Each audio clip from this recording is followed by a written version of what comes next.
हरि ओम श्री गणेशाय नमः श्री गुरुभ्यो नमः யானை முகத்தோன் திருவடியை வணங்கி நாம இன்றைக்கான தொகுப்பை தொடங்கலாம்.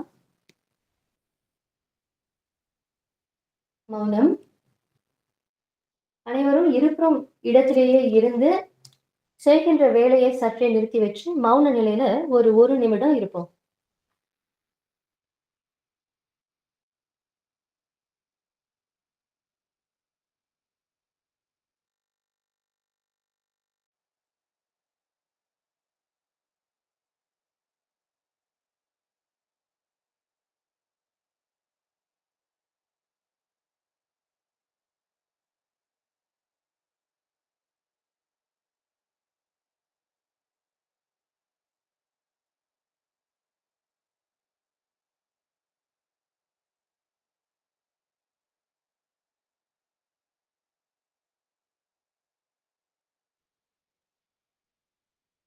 தியானம்.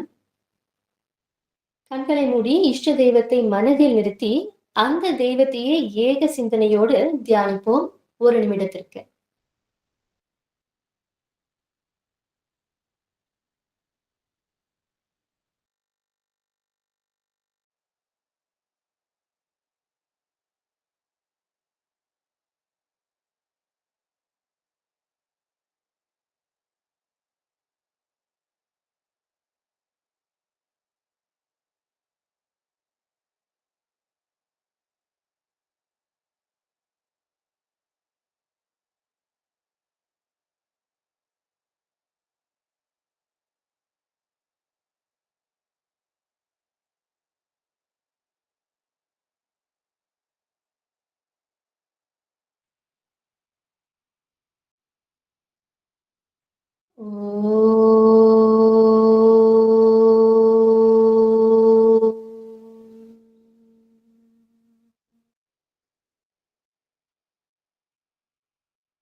குரு பரம்பரை ஸ்தோத்திரம்.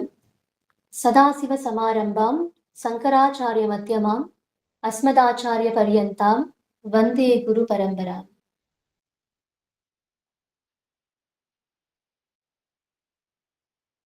கணேச காயத்ரி மந்திரம். ஓம் ஏகதந்தாய வித்மஹே வக்ரதுண்டாய தீமஹி தன்னோ தந்தி பிரச்சோதயாத். இன்றைய ஸ்லோகம்.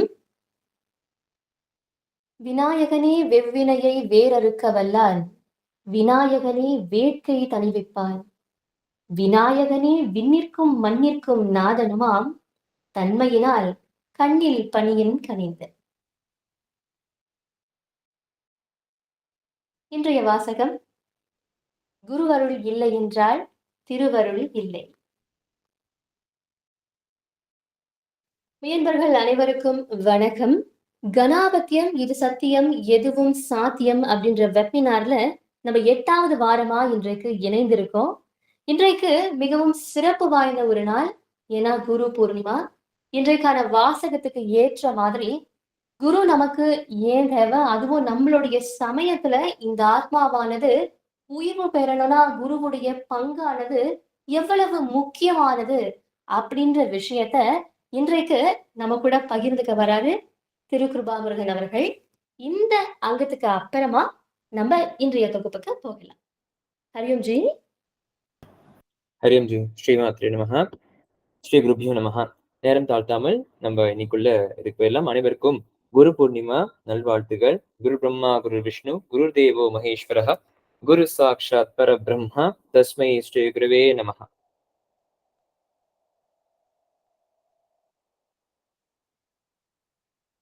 ஓகே, நெக்ஸ்ட் வேணும். ஓம் ஆஜ்ஞான திருமந்தஸ்ய ஞான ஞான சலாகயா சக்ஷுர் உன்மிலிதம் ஏன தஸ்மை ஸ்ரீ குருவே நமஹ. இது கர்க சம்ஹிதை verse 2 chapter 1 2வது காண்டம் அப்படின்னு நம்ம புரிஞ்சுக்கிறோம்.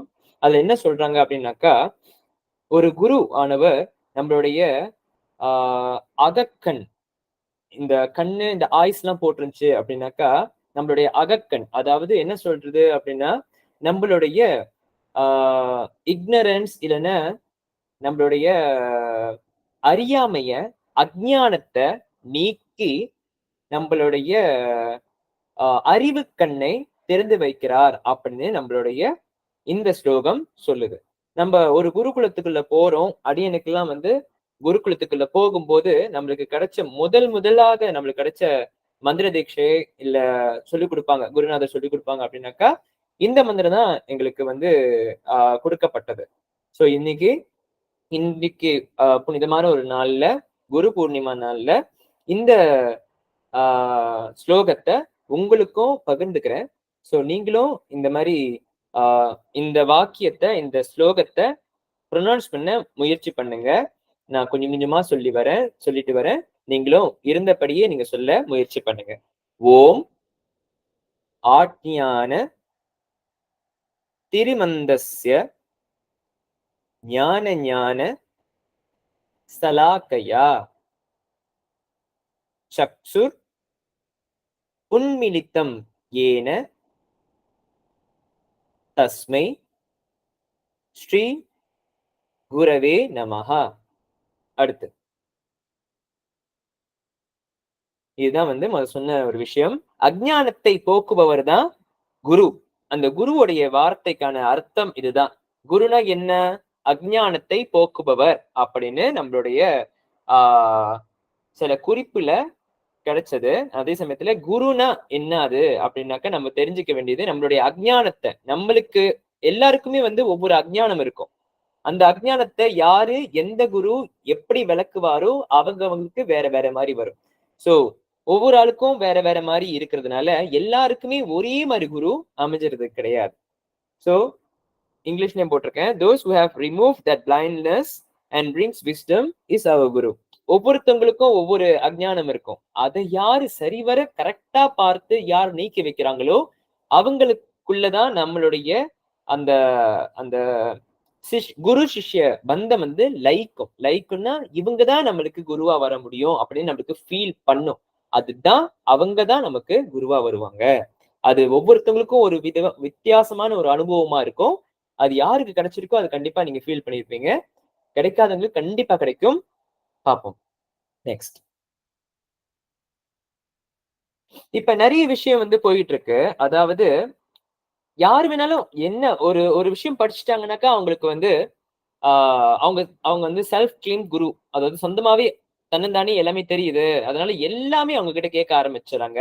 குறிப்பாக இந்த வலைத்தளங்களில் நீங்க பாத்தீங்கன்னாக்கா ஒரு விஷயம் தெரியுது அப்படின்னாக்கா ஒரு விஷயத்துல எக்ஸ்பர்டா இருந்தா மட்டுமே எல்லா விஷயமும் அவங்க கிட்ட போய் கேட்கறது அது மிகப்பெரிய ஒரு தவறு. அவங்கள குருவா இந்த மாதிரி செல்ஃப் கிளைம் பீப்புள் கிட்ட எல்லாம் போயிட்டு நம்ம தவறான ஒரு பாதையில அவங்கள நம்பி நம்ம போகிறது வந்து ரொம்பவே ஆபத்து. அதுவும் நம்மளுடைய கர்மா தான். அதுக்கு நான் அப்புறமா வரேன். சரி, அடுத்து பார்ப்போம். ஒரு ப்ராப்பர் பரம்பரையில நம்ம வரோம் அப்படின்னாக்கா நம்மளுக்கு 3 விதமான குரு பரம்பரை தெரிஞ்சாகணும். அதுதான் வந்து ஆச்சாரிய பரம்பரை. அதுக்கு மேல தெரிஞ்சா இன்னும் விசேஷம். ஆனா நம்ம பூஜை புனஸ்காரங்கள் செய்யும் போது இந்த இந்த 3 குருக்களை, இந்த 3 குரு பரம்பரையை நம்ம மென்ஷன் பண்ணி பெர்மிஷன் வாங்குறது இல்ல அவங்களோட ஆசீர்வாதம் பெறுறது அவசியம். அது யாரு அப்படின்னாக்கா ஸ்ரீ குரு, நம்மளுடைய டைரக்ட் குரு, அதுக்கப்புறம் அவருடைய குரு பரமகுரு, அதுக்கப்புறம் பரமகுருவோடைய குரு பரமேஷ்டி குரு. இந்த 3 பரம்பரையை ஞாபகம் வச்சுக்கோங்க. இதான் ஆச்சாரிய பரம்பரையை சொல்லுவாங்க. சரி, ஜி மின்னுக்கு போங்க, பாதுகை இருக்கும் பாரு. இதுதான் வந்து குரு பாதுகை. அதாவது நம்ம ஒரு பரம்பரையில இருக்கிறோம் அப்படின்னாக்கா அவங்களுக்கு இந்த விஷயம் தெரியும். இன்னைக்கு உங்களுக்கும் நான் சொல்லித்தரேன். குரு பாதுகை, அதாவது மிருகி முத்ரா. இந்த மிருகி முத்ரா வந்து தனியா ரொம்ப விசேஷம். இது ரகசியமானதும் கூட. சோ இதுதான் வந்து குரு பாதுகை. நம்மளுடைய சிரசு மேல இந்த இவங்க போட்டிருக்காங்க இல்லையா, இவங்க மாதிரி நம்ம அந்த முத்திரையை பிடிச்சு தலைக்கு மேல வச்சு நம்மளுக்கு கொடுக்கப்பட்ட குரு பாதுகை மந்திரத்தை வைத்து நீங்க முதல்ல பார்த்திருப்பீங்க குரு பாதுகா ஸ்தோத்திரம். அது கூட நீங்க பாராயணம் பண்ணலாம். இல்லைன்னா ஒரு குரு பிரம்மா குரு விஷ்ணு குரு தேவோ மகேஸ்வரஹ குரு சாட்சாத் பரபிரம்மா தஸ்மை ஸ்ரீ குருவே நமஹ. இதுவே வந்து நம்மளுக்கு போதுமானது. அப்படி குரு பாதுகை கிடைக்கல அப்படின்னாக்கா இதுவே நம்ம தலைக்கு மேல வச்சு நம்ம குருவை நினைச்சு அவங்களோட ஆசீர்வாதம் பெற்று ஒரு ஒரு காரியம் தொடங்கும் போது அவங்களுடைய வழிநடத்துதல் மூலமாக நம்மளுக்கு ஒரு துணை இருக்கும் அப்படின்னு நம்மளுடைய சாஸ்திரம் சொல்லுது. சரிங்களா? Next next next okay. இது வந்து நம்மளுடைய சாஸ்திர ரீதியான விஷயங்கள் நம்ம இது சொல்ல வேண்டிய அவசியம் நிறைய இருக்கு. நான் அப்புறமா குரூப்ல வந்து ஷேர் பண்றேன். அதை நீங்க படிச்சு தெரிஞ்சுக்கோங்க. இங்க வந்து சிம்பிளா நான் சொல்றேன் கொடுக்கப்பட்ட நேரத்துல. குரு தத்துவம் அப்படின்னா இந்த 3 விஷயத்த நம்ம புரிஞ்சுக்கணும். அம்மா அப்படின்னா நம்மளுக்கு அன்பை கொடுக்கிறவங்க. அப்பா வந்து இந்த உடம்ப பேணி பாதுகாக்கிறவரு. நம்மளுடைய உடலுக்கு வேண்டிய விஷயங்கள், சாப்பாடு, உடுத்துறதுக்கு உடை இதெல்லாமே வந்து ப்ரொவைட் பண்றவங்க அப்பாவுடைய ரோல், அவங்களுடைய தர்மம். குருவோட தர்மம் பாத்தீங்கன்னாக்கா நம்மளுடைய அறிவு கண்ணை திறந்து வைப்பது. அதாவது அஜ்ஞானத்தை நீக்கி நம்மளுடைய இன்டெலிஜென்ஸை க்ரோ பண்ண வைக்கிறது தான் குருவுடைய பர்பஸ். நெக்ஸ்ட் நம்மளுக்கு 3 விதமான 3 மெயின் குருஸ் இருக்கிறாங்க. அதை கொடுத்திருக்கிறேன். ஒண்ணு வந்து இந்த 3 பிலாசபி நம்மளோட சனாதன தர்மம் இந்த 3 பிலாசபிக்குள்ள அடங்கிடும். ஒண்ணு அத்வைத்தம், இன்னொன்னு துவைத்தம், இன்னொன்னு விஷிதாத்வைத்தம். இது அடியன் செய்த ஒரு சிம்பிளான மைண்ட் மேப். ஒரு என்டையர் விஷயங்களே வந்து சிம்பிளா புரிஞ்சுக்கணும் அப்படின்னாக்கா அந்த பபிள்ஸை பாருங்க. அத்வைத்தம் அப்படின்னாக்கா நம்மளும் அங்க பாருங்க அகம் பிரம்மாஸ்மி, நமக்குள்ளதான் தெய்வங்கள் இருக்கு. நாம தான் அந்த அந்த அம்பாள், நாம தான் வந்து எல்லாமே நமக்குள்ளதான் இருக்கு. அத்வைத்தம் வேற வேற கிடையாது. அந்த மாதிரி நம்ம ஜெகத்குரு ஆதி சங்கராச்சாரியர் கொடுக்குறாங்க. துவைத்தம் நம்மளுடைய ஆஹ் ராமானுஜாச்சாரியார் கொடுக்குறாரு. துவைத்தம் அப்படின்னாக்கா வேறு வேறு. நான் மனுஷன், தெய்வம் வந்து தனியா இருக்கு. ஓகேவா? அதுவும் வந்து நம்ம வேதங்கள் அடிப்படையில தான். இது வந்து எந்த வேதம் சொல்லுது அப்படின்னாக்கா ரிக்வேதம் சொல்லுது. சோ அவருடைய பிலாசபி பிரகாரம் துவைத்தம். ஆனா நாம எல்லாருமே இப்ப சண்மதத்தை ஃபாலோ பண்றதுனால நம்ம முக்காவாசி நம்ம யஜுர்வேதத்தை பின்பற்றி நடக்கிறோம். பாருங்க, அத்வைத்தத்தை நம்ம ஃபாலோ பண்றோம். விஷிதாத்வைத்தம் அப்படின்னு பாத்தீங்கன்னாக்கா அங்க பாருங்க, நம்மளுடைய நாம அந்த இறைவனுடைய விஷயத்துல நம்ம வாழ்ந்துகிட்டு இருக்கிறோம். ஓகேங்களா? அதுவும் வந்து உண்மைதான். இந்த 3 விஷயமே வந்து நாம ஒவ்வொரு கணத்துல ஒவ்வொரு க்ஷணத்துல நாம பின்பற்றி தான் ஆகிறோம். ஒவ்வொரு கோணத்துல ஒரு ஒரு கான்செப்ட்ல வரும்போது இது எல்லாமே ஒரு விஷயம் நம்ம புரிஞ்சுக்கிட்டோம் அப்படின்னாக்கா எல்லாமே ஒண்ணுதான்.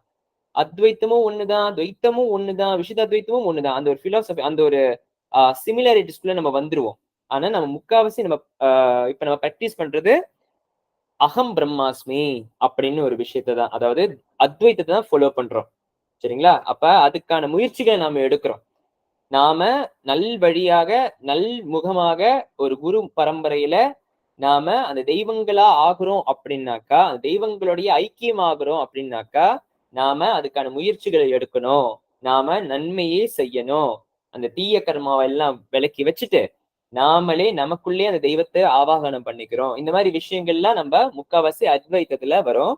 அதனால நாம நம்மளுடைய கை, இது நான் சொல்லியே ஆகணும். இப்ப சுவாமிக்கு எல்லாம் நிறைய கைகள் இருக்கிற மாதிரியும் நம்மளுடைய ஆஹ் தெய்வங்களுக்கு நிறைய கைகள் நிறைய திருமுகங்கள் இருக்கிற மாதிரியும் நம்ம நம்ம இமேஜஸ் இருக்கு இல்லையா, தியான ஸ்லோகம்னு சொல்றோம் இல்லையா, அது என்னத்த சொல்லுது அப்படின்னா நம்ம புரிஞ்சுக்கிட்டோம் அப்படின்னா அந்த தெய்வம் நமக்குள்ள இருக்கு. அதாவது அகம் பிரம்மாஸ்மி நம்ம உணர்ந்துட்டோம் அப்படின்னாக்கா தெய்வம் செய்யற செயலை, அதாவது ஒருத்தருக்கு பசிக்குதுன்னா நாம அந்த தெய்வங்களாக மாறி அவங்களுக்கு உதவுறதுதான் இந்த கை தெய்வத்தோட கையா மாறுது.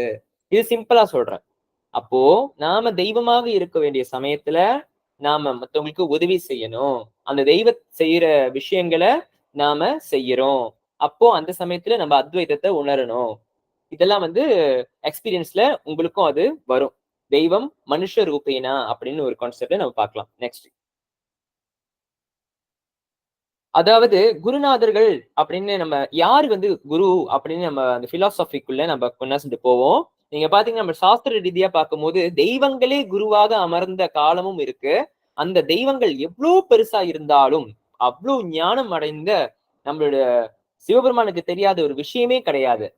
எப்பயும் அவருக்கு தெரியாத விஷயங்களா இருக்கும் அப்படின்னு நினைச்சு தன்னுடைய குழந்தையா இருந்தாலும் அந்த குமார கடவுளுக்கு அடிபணிந்து ஒரு சிஷ்யனா உட்கார்ந்து விளக்கம் கேட்டாரு. அப்போ குரு குருவுக்கு அவருக்கு மதிக்க தெரியுது பாருங்க. அவருக்கு அந்த அந்த ஈகோவே இல்ல. அந்த மாதிரிதான் நாம சிஷ்யனா இருந்து குருவிடம் இருந்து நம்ம பழகணும். சரிங்களா? ஸ்கந்தா as a குரு. இது உங்களுக்கு தெரிஞ்சிருக்கும், தெரியாம இல்ல. Next. Skanda also act as a Guru to Arunagirinathar.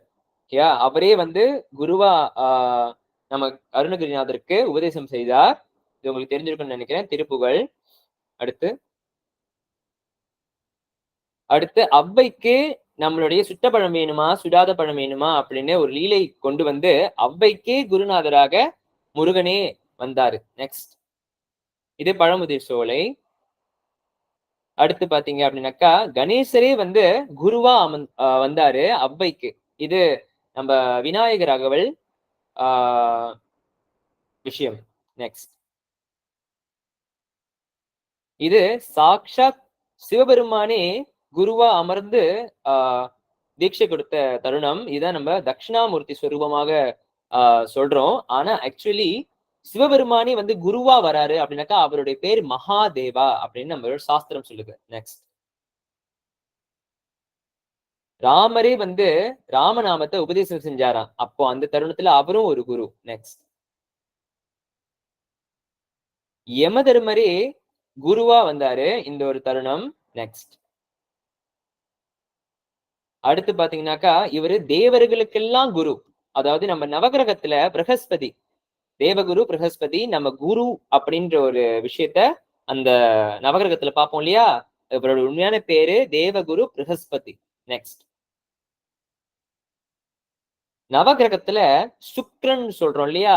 அவரு அசுர குரு சுக்கராச்சாரியார். இதுல நம்ம பார்க்கணும், தேவகுரு தேவர்களுக்குமே குருநாதர்கள் உண்டு, அசுரர்களுக்குமே குருநாதர்கள் உண்டு. ஆனா அந்த குரு பாத்தீங்கன்னாக்கா எந்த ஒரு பாரபட்சமே பார்க்க மாட்டாங்க. அவங்க சிஷ்யர்களுக்கு ஈக்குவலா அவங்களோட விஷயங்களை தாராளமாக கொடுப்பாங்க. இதுதான் நம்மளோட குருவோடைய நாம பார்க்க வேண்டிய ஒரு கண்ணோட்டம். குரு எல்லாம் எப்படி இருந்திருக்கிறாங்க, எப்படி இருக்கணும்னு இவங்களுடைய விஷயங்கள் நாம பார்த்தோமேயானால் அந்த கிரைட்டீரியா நம்மளுக்கு தெரிஞ்சிடும். குருனா இப்படிதான் இருக்கணும், குருனா இப்படி இருக்கக்கூடாதுன்னு நம்மளுக்கு ஒரு அண்டர்ஸ்டாண்டிங் வந்துடும். அதனாலதான் இந்த சாம்பிள்ஸ் நான் காமிச்சேன். நெக்ஸ்ட். இது தகப்பனார், நம்மளுடைய அப்பாவே நமக்கு குருவா வருவார். அது எப்படி அப்படின்னாக்கா, அதாவது உபநயனம் பண்ற சமயத்துல காயத்ரி மந்திர உபதேசம் யாரு மூலியமா நடக்கும் அப்படின்னு பாத்தீங்கன்னாக்கா, தன்னுடைய அப்பா தான் நமக்கு நம்மளுடைய அப்பா தான் நமக்கு காயத்ரி மந்திரத்தை நமக்கு உபதேசம் பண்ணுவார். அப்போ அந்த தருணத்துல அவரும் ஒரு குரு தான். தாயை விட சிறந்த தெய்வம் இல்லை, காயத்ரியை விட சிறந்த மந்திரம் இல்லை. இது பழமொழி சொல்லுது. நெக்ஸ்ட். ஆதிசங்கரர், அவருக்கு அவ்வளவு விஷயம் தெரிஞ்சாலும் சாக்ஷாத் பரமேஸ்வரனுடைய அம்சம் சொல்றோம் இல்லையா? ஆதிசங்கர ஜெகத்குரு ஆதிசங்கராச்சாரியார், அவருக்கு சின்ன வயசுலயே வந்து எல்லாமே அட்டுப்படி. ஆனாலும் ஒரு காலகட்டம் வந்துட்ட பிறகு ஒரு குருவை நாடி போகணும்னு அவருக்குமே தெரிஞ்சது, அந்த ஞானம் இருந்தது. அப்ப அவர் என்ன பண்ணாரு அப்படின்னாக்கா, கீதைய உபதேசம் பண்ண கிருஷ்ண பரமாத்மாவே அவருக்கு குருவா வந்து சாந்தி பினி முனிவராக வந்து அவருக்கு உபதேசம் செய்தார். நெக்ஸ்ட். குரு பிரம்மா குரு விஷ்ணு குருர் தேவோ மகேஸ்வரஹ குரு சாட்சாத் பரபிரம்மா தஸ்மை ஸ்ரீ குருவே நமஹ. இப்போ குரு அப்படின்ற ஒரு விஷயத்த நம்ம எப்படி பார்க்க போறோம், குரு எவ்வளவு முக்கியமானவர், எந்த மாதிரி கிரைட்டீரியால நமக்கு குரு தேவை, இந்த மாதிரி விஷயங்கள்லாம் பார்க்க போறோம். நெக்ஸ்ட். யாரு குரு அப்படின்னு கூப்பிடுறதுக்கு இல்ல அழைக்கிறதுக்கு இல்ல நாம சூஸ் பண்றதுக்கு தகுதி பெறுறாங்க அப்படின்னு பாத்தீங்கன்னாக்கா, அதுக்கு ஒரு பெரிய திக்கான ஒரு என்சைக்ளோபீடியாவே இருக்கு. அந்த அளவுக்கு ஸ்பெசிபிகேஷன் நம்மளோட முன்னோர்கள் கொடுத்திருக்கிறாங்க. யாரெல்லாம் வந்து குருவாக அமைய முடியும் அப்படின்னு சொல்லிட்டு அந்த மாதிரி திக்கா நம்ம பாக்குறதுக்கு நமக்கு இப்ப டைம் இல்ல. சோ கொடுக்கப்பட்ட நேரத்துல நீங்க பாத்துருங்க. யாரு குரு பரம்பரையை ஃபாலோ பண்றாங்க, சனாதன தர்மத்துல யாரு குரு பரம்பரையை ஃபாலோ பண்றாங்க இல்ல சனாதன தர்மத்தோட பிரின்சிபலை ஃபாலோ பண்றாங்களோ அவங்க மட்டுமே குருன்னு நாம சூஸ் பண்ணிக்க வேண்டியது அவசியம். உங்களுக்கு தெரிஞ்சிருக்கும், யாரு சனாதன தர்மத்தை வாழ்வியல்ல அவங்க வந்து பின்பற்றி இருக்கிறாங்க, வேத சாஸ்திரங்களை அவங்க வந்து பின்பற்றி இருக்கிறாங்க, அவங்க வாழ்ந்து இருக்கிறாங்க, அவங்க மட்டுமே நம்ம குருவாக தேர்ந்தெடுக்கிறதுக்கு ஒரு கிரைட்டீரியாவா இருக்கு. அடுத்து பாத்தீங்கன்னா அவங்க சனாதன தர்மத்துல நம்பிக்கை உடையவங்களாகவும் இருக்கணும். அதே சமயத்துல அவங்க சதுர்வேதங்களை கற்று அறிந்தவர்களாக இருக்கணும். அதே சமயத்துல அந்த சதுர்வேத 4 வேதங்களுக்கு உபவேதங்கள் இருக்கு, அதையும் அவங்க படிச்சு கை தேர்ந்தவர்களாக இருக்கணும். அடுத்து பாத்தீங்க அப்படின்னாக்கா மகாபுராணம் 18 மகாபுராணங்களை கற்று தெரிந்து அதை சிம்பிளிஃபை பண்ணி அதுக்கான கேள்விகள் எழும்போது அதுக்கு பதில் சொல்ல தெரியணும். நல்ல விதத்துல, அதாவது அந்த மகாபுராணங்கள்ல இருக்கிற விஷயங்களை எந்த ஒரு மாற்றமும் செய்யாம அந்த சாராம்சத்தை அழகாக கன்வே பண்ண முடிஞ்சவங்க மட்டும்தான் இந்த கிரைட்டீரியா. சரிங்களா? அடுத்து பாத்தீங்கன்னாக்கா 18 உபா புராணத்தையும் அவங்க படிக்கணும். மொத்தம் 36 புராணங்கள் இருக்கு. 18 மகாபுராணம், 18 உப புராணம் இருக்கு. இதெல்லாம் கற்று தெரிந்து அவங்களுக்கு அதை சொல்ல தெரியணும் சிம்பிளிஃபைட் மேனர்ல. அடுத்து பாத்தீங்கன்னா 2 இதிகாசத்தையும் அவங்க முடிச்சிருக்கணும். இன்னொன்னு இருக்கு, ஹரிவம்சம்னு சொல்லுவாங்க, அதையும் அவங்க படிச்சிருக்கணும். Ramayana, Mahabharata and also Harivamsa. அடுத்து பாத்தீங்கன்னாக்கா இது வந்து நான் சாராம்சம் கொடுத்துருக்கிறேன். இது எல்லாத்தையும் படிச்சுட்டு ஒரு சிஷ்யன் புதுசா வராங்க அவங்களுக்குன்னா அவங்களுக்கு சிம்பிளா அவங்களுக்கு சொல்ல தெரியணும். ரொம்ப காம்ப்ளெக்ஸான விஷயங்களை சிம்பிளிஃபை பண்ணி சொல்ல தெரியணும். அவங்கதான் குரு அப்படின்ற ஒரு ஸ்தானத்தை பெறுறாங்க. அடுத்து பாத்தீங்கன்னாக்கா அவங்க பிராக்டிஸ் பண்ணணும். அவங்க சொல்ற விஷயத்த வந்து அவங்க பிராக்டிஸ் பண்ணணும். ப்ரீச் பண்றதுக்கு முன்ன அவங்க அதை செய்யணும் அப்படின்னு. நெக்ஸ்ட் பாத்தீங்கன்னாக்கா யாரு வந்து நமக்கு தோணுதோ அவங்க கிட்ட போனாலே இவருதான் நமக்கு சிறந்தவர், இவருதான் நம்மளுக்கு நல்வழி காட்டுவார், இவரை தவிர வேற யாருமே இல்லை அப்படின்னு முடிவு பண்றோம் இல்லையா, அவங்கதான் நமக்கு சிறந்த குருவாக அமைவாங்க. அடுத்து பாத்தீங்கன்னாக்கா காசு பணம் இல்ல பர்சனல் எஜெண்டா இவங்க எனக்கு சிபாரிசு பண்ணுவாங்க, இவருக்கு நம்ம தீட்சை கொடுத்தோம்னா இவங்களுக்கு வந்து இவங்க மூலியமா நிறைய விஷயம் நடக்கும் அப்படின்லாம் பர்சனல் அஜெண்டா எல்லாம் இருக்காது. அவங்களுக்கு எந்த ஒரு பர்சனல் அஜெண்டாவும் இருக்காது. சரிங்களா? One who can reveal the secrets hidden in the verses of mantras.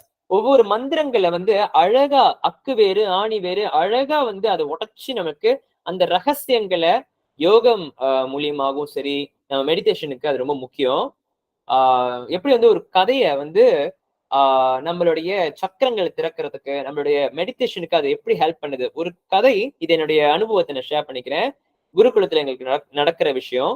Bhagavad Gita தான் போயிட்டு இருக்கோம், அந்த மகாபாரதம் பகவத்கீதை கதை தான் போய்கிட்டு இருக்கோம். ஆனா அந்த பகவத்கீதை கதையில மறைமொழியாக மறைஞ்சிருக்கிற சில விஷயங்கள், நிறைய விஷயங்கள் இருக்கும். அந்த விஷயங்கள் எல்லாம் வந்து குருதேவா வந்து என்ன பண்ணுவாங்க அப்படின்னாக்கா அதை வந்து உடைச்சு நம்மளுடைய சக்கரங்கள் கூட கனெக்ட் பண்ணி எப்படி அதை மெடிடேட் பண்ணணும்னு சொல்லிட்டு அந்த மறைமுகமாக இருக்கிற அந்த மொழிபெயர்ப்பாரு. ஸோ இதுக்குதான் அந்த குருநாதர் மூலியமா நமக்கு சில விஷயங்கள் கிடைக்கும் போது நம்ம பாக்குற அந்த சர்ஃபேஸ் மட்டுமே கதை மட்டுமே இல்லை, அதுக்கு அந்தரங்கம் நிறைய இருக்கு. அப்போ இந்த 18 புராணங்களை படிக்கணும், உபபுராணங்களை படிக்கணும், வேதங்களை படிக்கணும். அப்பதான் இந்த விஷயங்கள் அவங்களால உடைச்சு சொல்லி தர முடியும். அப்போ அந்த ஸ்தானத்தை அவங்க பெறணும்னாக்கா அவங்க நிறைய ட்ரைனிங் அவங்க சின்ன வயசுல போயிருந்திருக்கணும். அப்ப அதெல்லாம் அவ்வளவு முக்கியம். சரிங்களா? One who can listen and understand his shishya's situation and able to advise for his betterment. அதாவது கவுன்சிலரா கூட இருக்கணும். சரிங்களா? நெக்ஸ்ட், இது ஹூ யாரு அப்படின்னு. Next, what a Guru to, என்ன செய்வாங்க குருநாதன்? என்ன செய்வாங்க? நம்மளுடைய அஜ்ஞானத்தை நீக்குவாங்க, நம்ம திமிரை நீக்குவாங்க, ஈகோவை விலக்கி வைப்பாங்க. எப்படி விலக்கி வைப்பாங்க? சண்டை போட்டா நோ, கொஞ்சம் கொஞ்சமா அவங்க ஒரு வார்த்தை சொன்னாலே நம்ம வாழ்க்கையில நிறைய விஷயங்கள் மாறும். அவங்க ஒரு வார்த்தை சொன்னாலே நமக்கு தெரியும் அவருடைய வச்சனத்துல அவ்வளவு சக்தி இருக்கிறது அப்படின்னு. நம்மளுடைய வாழ்க்கையில அவங்கள பார்த்துட்டு வந்தாலே ஒரு மாற்றம் நடக்கும். நம்மளோட வாழ்க்கையில அவங்க கிட்ட இருந்தாலே நமக்கு அந்த சேஞ்சஸ் வரும். அதுதான் அந்த குருதேவா செய்யற விஷயம். bring us closer to the divine without much hassle. ஒரு கஷ்டமான விஷயங்கள் சுவாமிய இப்ப நம்ம நிறைய பேர் சொல்லுவோம் இல்லையா, சுவாமி கும்பிட முடியல, வீட்டுல நிம்மதி இல்லை, அப்படி இப்படின்னு. ஆனா அவரை போய் பார்த்துட்டு வந்தோம்னாக்கா அந்த தடங்கள் எல்லாம் அப்படியே சூரியனை கண்ட பனி போல அப்படியே விலகிரும். அதுதான் குருதேவா பண்ற விஷயம். அதனாலதான் குருவுடைய சென்டர்ஸ், குரு இப்ப பார்த்துட்டு வர்றதே வந்து குரு ஸ்பர்ஷம் பண்ணாலே அது மகத்தான ஒரு விஷயம். பிகாஸ் அவங்களுடைய ஜபம், அவங்களுடைய புண்ணியம், அவங்களுடைய தர்ம காரியம் எல்லாம் நமக்கு ரொம்பவே ஹெல்ப்ஃபுல்லா இருக்கும். அதனாலதான் அவரு அத்தனை வருஷம் பண்ண தபஸ் நமக்கு கொஞ்சம் ஒரு 1 மினிட் அவர் பார்த்தாலே அவருடைய தபசக்தி நம்மளுடைய கர்மத்தெல்லாம் விளக்கக்கூடிய சக்தி உண்டு. அதான் அவருடைய தபசக்தி சொல்லுவாங்க, தபஸ். சரிங்களா? அதுதான் ரொம்ப ரொம்ப முக்கியம். Simplify a tough method in a difficult situation and lead us the simple way. அதாவது lead us the way. அதாவது ஒரு கஷ்டமான ஒரு சூழ்நிலை இருக்கும்போது சிம்பிளா, அன்னைக்கு ஒரு குரூப்ல டிஸ்கஸ் பண்ணிட்டு இருந்தோம். என்னன்னா, ஆப்பிளை பறிக்கிறதுக்கு ரொம்ப கஷ்டமான வழிகள்லாம் இது பண்ணிட்டேன். பட் குருதேவா இருந்தாருனாக்கா, ட்ரோன் பாய்ச்சா ஆப்பிள் பறிச்சிடலாமே, ஆக மேல போய் ஏன் மேல ஏற, ஒரு தாங்கா போட்டுக்கலாமே, ஒரு லீட் ஒரு ஏணி வச்சு ஏறிடலாமே. இந்த மாதிரி விஷயங்கள் தான் ஆன்மீகத்துல குரு ஹெல்ப் பண்ணுவார். ஒரு கஷ்டமான விஷயங்களை வந்து இது பண்ணா போதும், அது சிம்பிளா சொல்லி கொடுக்கறது, அதுதான் குரு பண்ற வேலை. சரிங்களா? அடுத்து bring us to attain முக்தி. நம்மளுக்கு முக்திக்கான பாதையை கொண்டு போறதுதான் குருவுடைய வேலை. ரிமூவ் த திரை. இது வந்து ஸ்ரீவித்யால பாத்தீங்கன்னாக்கா ஸ்ரீ சக்கரத்துல ஒவ்வொரு ஆவரணங்கள் இருக்கு. அந்த ஆவரணங்கள் எல்லாமே வந்து விசிபிளா இருக்கு. நவாவரணமும் தெரியும், ஸ்ரீ சக்கரத்துல வந்து 9 ஆவரணங்கள் இருக்கு. ஆனா சில விஷயங்கள் மர்மமாக, மறைமுகமாக சில ஆவரணங்கள், கண்ணுக்கு புலப்படாத விஷயங்கள் இருக்கு. அதுதான் வந்து குரு மண்டலம். அந்த குரு மண்டலம் யாருக்கு? அந்த குரு மண்டலத்துல இருக்க குரு மண்டலத்துல யார் இருப்பாங்க அப்படின்னாக்கா, நம்ம என்டையர் சனாதன தர்மத்துடைய விஷயங்களுக்காக போராடின நம்ம ப்ரீச்சர்ஸ் நம்ம குரு மண்டலத்துல போய் சேருவாங்க. நம்ம குருமார்களும் அங்க போய் சேருவாங்கன்னு ஐதீகம். அந்த குரு மண்டலத்துல நமக்கு கனெக்ஷன் இருந்தா மட்டுமே அந்த குரு மண்டலத்துல நமக்கு தெரியும். அந்த குரு மண்டலத்தை பாஸ் பண்ணி போனா மட்டுமே திரிகோணத்துல இருக்கிற அம்பாள் நமக்கு திரிஸ்கரணி, அந்த மாயத்திரைக்கு பின்னாடி இருக்கிற அம்பாள் நமக்கு நம்ம அங்க போய் சேருவோம். அப்பையும் அந்த திரிஸ்கரணி, அதாவது அந்த மாயத்திரை விலகினா மட்டுமே அம்பாளோட தரிசனம் கிட்டும்.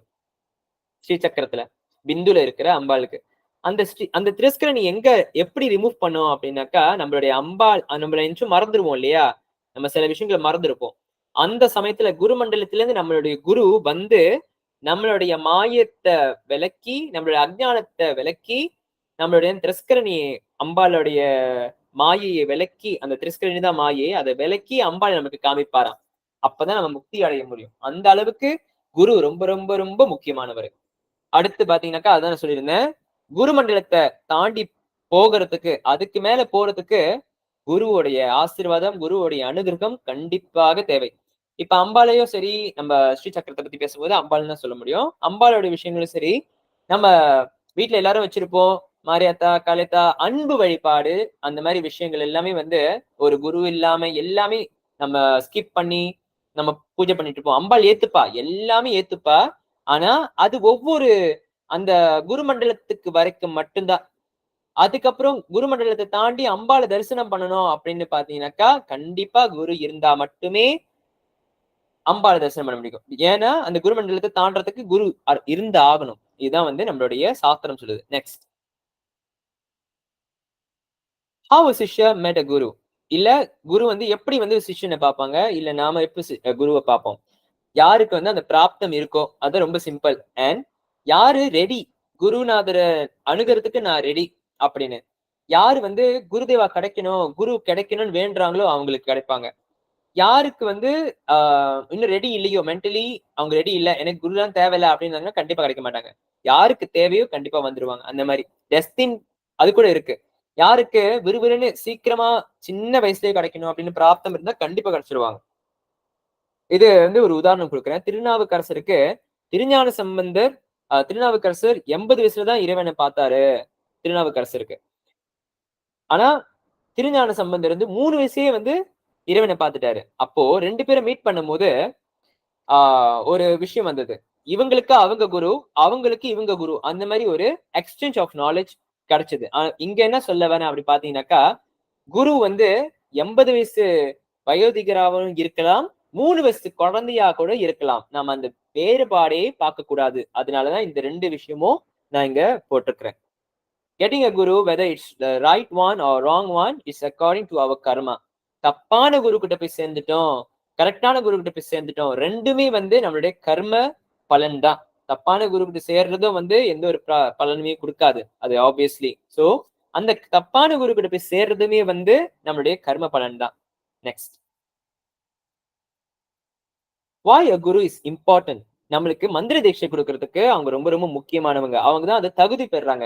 ஏன் அப்படின்னா, அவங்க பல வருஷமாக அந்த மந்திரங்களை வந்து சித்தி பண்ணிருப்பாங்க. அந்த சித்தி பண்ண மந்திரத்தை நமக்கு உபதேசம் ஆகும் போது சீக்கிரமாவே நம்ம ஜபங்கள் பண்ணும்போது அது சித்தியான மந்திரம் இல்லையா, அது வந்து சீக்கிரமாவே நம்மளுக்கு அந்த பலனை கொடுக்கும்.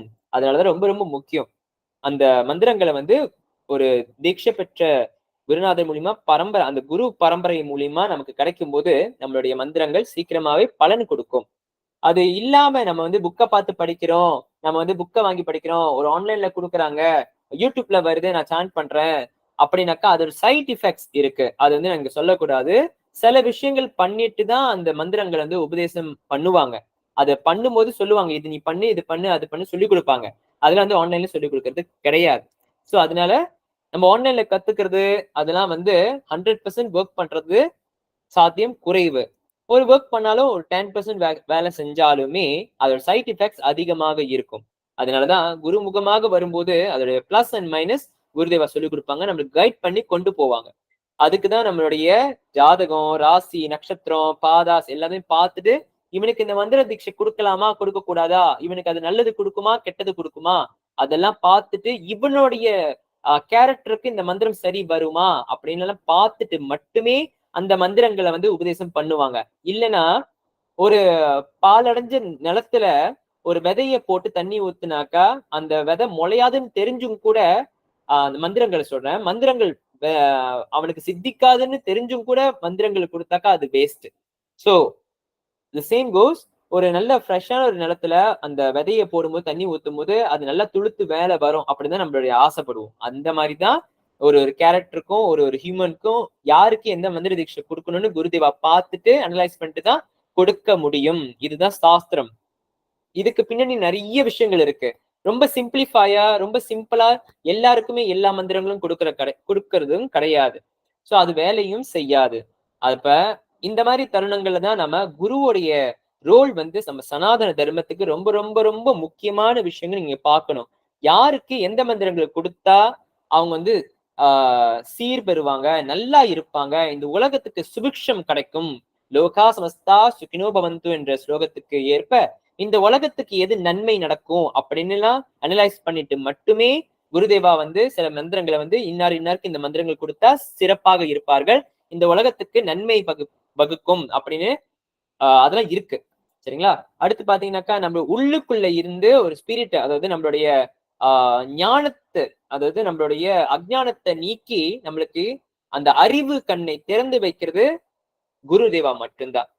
சரிங்களா? அது நம்மளுக்கு டியூன் பண்ணுவாங்க. நம்மள வந்து எப்படி வந்து இவன் என்ன செஞ்சா நல்வழிப்படுவான் அப்படின்னு அவங்களுக்கு தெரியும்.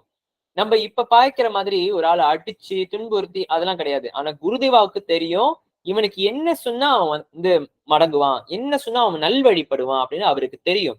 இயற்கை சார்ந்து அவருக்கும் அந்த சக்திகள் இருக்கு இல்லையா, அவருடைய சக்திகளை வைத்து அவருடைய ஆத்ம பலத்தை கொண்டு நம்மளை நல்வழிப்படுத்துவார். அதுதான் குருதேவா பண்ற வேலை. அது நம்மளுக்கு தெரியாது, குருக்கு தெரியும். To be able to make us understand our path, நம்ம எதுக்காக பிறந்திருக்கிறோம், நம்மளோட திறமை என்ன, நம்மளுடைய கடமைதான் என்ன, நம்மளுடைய நாம யாரு அப்படின்னு நம்ம அறிஞ்சுக்கிறதுக்கு கண்டிப்பாக குரு அவசியம். அடுத்து பாத்தீங்கன்னா ஒவ்வொரு மந்திரங்களுடைய பலன், அந்த மந்திரங்களுடைய முழுக்க முழுக்க முழுக்க முழுக்க அந்த மந்திரத்துடைய ஃப்ரூட்ஸ், அந்த அந்த பொட்டன்ஷியல் அது வந்து நம்மளுக்கு கிடைக்கணும் அப்படின்னாக்கா குரு மூலமாக வர்ற மந்திரங்களுக்கு சீக்கிரமாவே அதோடைய பலன் கிட்டும். நெக்ஸ்ட், அதனால குரு ரொம்ப முக்கியம். எப்ப நம்மளுக்கு குரு தேவை? எப்பவுமே நம்மளுக்கு தேவை மென்டலி நம்ம அவர் சிந்தனை பண்ணிக்கிட்டு இருக்கிறதுக்கு. எப்ப வந்து நம்மளுக்கு நம்ம பிசிக்கலா ஒரு இடத்துல இருக்கிறோம், அப்ப நம்ம கத்துக் கொடுக்கறதுக்கு, நம்மளுக்கு அந்த முதிரை பிடிக்கிறதுக்கு, நம்ம வந்து ஒரு பூஜை பண்றதுக்கு, கிரியை பண்றதுக்கு நம்ம கூட இருந்து இது பண்ணு அப்படின்னு சொல்லிட்டு நமக்கு ஒரு குரு கண்டிப்பாக அவசியம். பிஃபோர் ஸ்டார்டிங் டெய்லி பூஜா, குரு பாதுகை நம்ம வந்து டெய்லி பூஜை பண்றதுக்கு முன்ன குரு பாதுகை, குருவை நினைச்சிட்டு குரு பரம்பரையை நினைச்சிட்டு நம்ம பூஜை பண்றோம் இல்லையா, அது என்ன செய்யும் அப்படின்னு கேட்டீங்கன்னாக்கா, நம்ம தெரிந்தும் தெரியாமலும் நம்ம தப்பு பண்ணிடுவோம். அப்போ அந்த சைட் எஃபெக்ட்ஸ் வந்து நமக்கு நம்மளுடைய உடம்புக்கு பாதகத்தை கொடுக்காம குரு பாதுகை நம்மள பாதுகாக்கும். அதனாலதான் குரு பரம்பரையில வந்தவங்க அந்த சைட் எஃபெக்ட்ஸ் இருந்தாலுமே அந்த குரு பரம்பரையில அவங்க அந்த விஷயத்துல இருக்கிறதுனால குரு நம்மளை காப்பாத்திடுவார். நம்ம குரு துணையா இருக்கிறதுனால சில ஆபத்துங்கள்ல இருந்து நம்மளை காப்பாத்துவார். சுகுணா அம்மா, நமக்கு என்ன சொன்ன உங்க கேள்விக்கு நான் பதில் சொல்றேன். எப்படின்னா, when we don't understand any verse or scriptures, அப்போ நம்மளுடைய நமக்கு ஒரு எக்ஸ்பிளனேஷன் வேணும் அப்படின்னாக்கா கண்டிப்பா குருதேவா நமக்கு எக்ஸ்பிளைன் பண்ணுவாங்க. சரிங்களா? அப்ப நமக்கு குரு தேவை. நம்மளுக்கு தேடி போகணும். when we are ready to throw away our ego and ready to accept the truth, உண்மைனாக்க நம்ம அவருடைய பாத கமலங்களில் நம்ம விழுந்து வணங்கிடணும், சரண்டர் ஆயிடணும், சரணாகதி அடைஞ்சிட்டா மட்டுமே நமக்கு குருதேவா நமக்கு வேணும். சரணாகதி அடையறதுக்கு தெய்வங்களும் சரி, நம்ம உபாசன தெய்வங்களும் சரி, நம்ம சரணாகதி அடையணும் அப்படின்னாக்கா முதல் சரணாகதி அடையிறது யாரு அப்படின்னாக்கா நம்ம குரு கிட்ட நம்ம சரணாகதி அடைஞ்சாதான் மத்த விஷயங்கள் நம்மளுக்கு திறக்கப்படும். நெக்ஸ்ட், எல்லாருக்கும் அனைவருக்கும் குரு பூர்ணிமா நல்வாழ்த்துக்கள். கொஞ்சம் தாமதமாச்சு, மன்னிக்கணும். ஸ்ரீ குருபியோ நமஹ, ஸ்ரீ மாத்ரே நமஹ, விநாயகா விக்னேஸ்வர. நன்றி ஜி. தியான மூலம் குருமூர்த்தி, பூஜை மூலம் குருபதம், மந்திர மூலம் குரு வாக்கியம், மோக்ஷ மூலம் குரு கிருபா. குருவினுடைய மகத்துவத்தையும் முக்கியத்துவத்தையும் குறுகிய நேரத்துல ரொம்ப அழகா பகிர்ந்திருந்தாரு கிருபாஜி. நன்றிஜி. நம்ம தொடர்ந்து இன்றைக்கான அங்கத்துக்கு செல்லலாம். இன்றைக்கு நாம விநாயகருடைய ஸ்துதிகளை பார்க்க இருக்கோம். இப்போ ஸ்துதிகள் அப்படின்னு சொல்லுகின்ற பொழுது ஸ்துதிகளை பார்க்க போறோம். விநாயகருடைய ஸ்துதிகள்ல சிலவற்றை பார்த்துட்டு விநாயகர் அகவலை பார்க்க போறோம்.